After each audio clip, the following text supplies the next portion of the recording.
अल्लाह अल्लाह मैं कुर्बान जाऊं। दोस्तों अगर घर में हम सबसे छोटे हैं तो इसमें हमारा क्या कसूर है।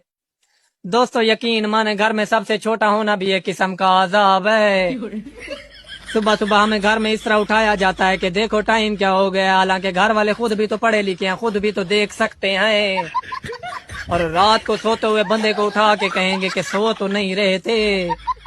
ओ खुदा ने बंदियों, अगर एक बंदा सो रहा है तो वो सो ही रहा है, कबड्डी तो नहीं खेल रहा। दोस्तों इसके अलावा घर में सबसे छोटे को एक ड्राइवर की हैसियत भी हासिल होती है। बच्चे का पैम्पर लेना है तो छोटा, अगर घर में धनिया मिर्ची खत्म हो गई है तो छोटा, अगर छोटे बच्चे के लिए दूध लेना हो तो फिर भी छोटा याद आता है। घर वालों ने छोटे को तो रामू काका ही समझा होता है। इनसे घर का गेट भी बंद नहीं होता, वो भी बंद करना हो तो छोटा याद आ जाता है। इसके अलावा दोस्तों अगर छोटा पानी पीने जा रहा हो तो पूरे घर वाले ही प्यासे हो जाते हैं। नहीं, अगर छोटा बोलता नहीं है तो इसका मतलब ये नहीं है कि आप उस पर जुल्म कश्मीर करना शुरू। आज से हम लोग दोस्तों की तरह रहेंगे और दोस्ती में कोई सीक्रेट नहीं। हाँ ठीक है। तो तुम बताओ, मेरे अलावा तुम्हें और कितनी लड़कियां पसंद है? पागल हो, मुझे तुम्हारे अलावा कोई पसंद नहीं है। तुम इतनी तो खूबसूरत हो। तुम्हें लग रहा है मैं तुम्हें फिर से फंसा दूंगी? नहीं। अच्छा तुम रहने दो, मैं तुम्हें बताती हूँ कि मुझे तुम्हारे अलावा 3 और लड़के पसंद है। अगर तुम इतना खुल के बता सकती हो तो सुन लो, मुझे भी तुम्हारे अलावा 3 और लड़कियाँ पसंद है। हाँ हाँ कोई बात नहीं, ये लो तुम उन 3 लड़कियों के नाम लिखो और मैं उन 3 लड़कों के नाम लिखती हूँ। हाँ ठीक है। लाओ दिखाओ मुझे। Ladies first. ये लो। पहला, मेरे अब्बू का दामाद। ये फंस गया सीएम। दूसरा, मेरे बच्चों का अब्बा। तीसरा, मेरे भाई का जीजा। अब लाओ मैं पढ़ती हूँ। नहीं छोड़ो। अरे लाओ तो। रहने दो। तुम्हारी खाला की बेटी अमरीन, तुम्हारी फुप्पो की बेटी फरहीन और तुम्हारी दोस्त आलिया।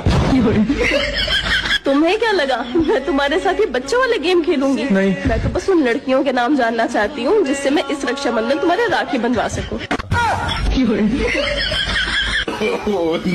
मेरी पूरी जिंदगी ना सिर्फ इसी सोच पे चल रही है कि जो होगा देखा जाएगा, पर जो होता है ना वो देखा नहीं जाता। क्या हुआ भाई?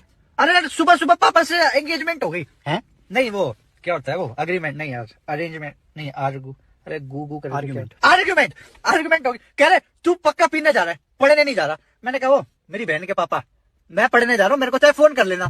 ले आ गया, चुप रहना है। हेलो, जब मैं पढ़ाई कर रहा हूँ तो मेरे को डिस्ट्रीब्यूट क्यों कर रहे हो भाई डिस्टर्ब? तुम्हारी किताबों की आवाज तो आनी रही। आ तो रही आवाज, पेजेस की आवाज निकालियो। दारू की बोतल की आवाज, मेरे बाप को पेजेस की आवाज लगेगी। तेरे बाप ने बनाई है क्या कांच की किताबें? अपनी माँ के कान में बजाइए ठैंग ठैंग ठैंग। दारू मत पीने लग जाइयो बेटा। अरे पापा पढ़ने आए हो, दारू क्यों पीऊंगा? ये अपना ग्लास हटाइयो, पैर में लग रहा है। तेरा पै गया ये तेरा पै गया, मैंने 2 घूंट मारी है, ये देख फुल पड़ा है। ये आधा हुआ तेरा है, कैसे तेज बन रहा है। आजा बेटा, आज मैं पढ़ाऊंगा तुझे। अरे आप कैसे पढ़ाओगे? आप तो साइंस स्टूडेंट हो, मैं आर्ट्स का हूँ। आजा बेटा, मैं भी आर्टिस्ट हूँ, आजा आजा। वाह यार, पापा साइंस के होके कह रहे तू घर तेरे को आर्ट्स पढ़ाता हूँ। सच अ ग्रेट फादर यार। नौकरानी नहीं हूँ मैं तुम्हारी, जो 4 बातें भी सुनूंगी वो पूरे घर के काम करूंगी। पागल बना के रख रखा है, नौकरानी समझ रखा, किस्मत फूट गई मेरी। और पूरे दिन फोन चलाता है।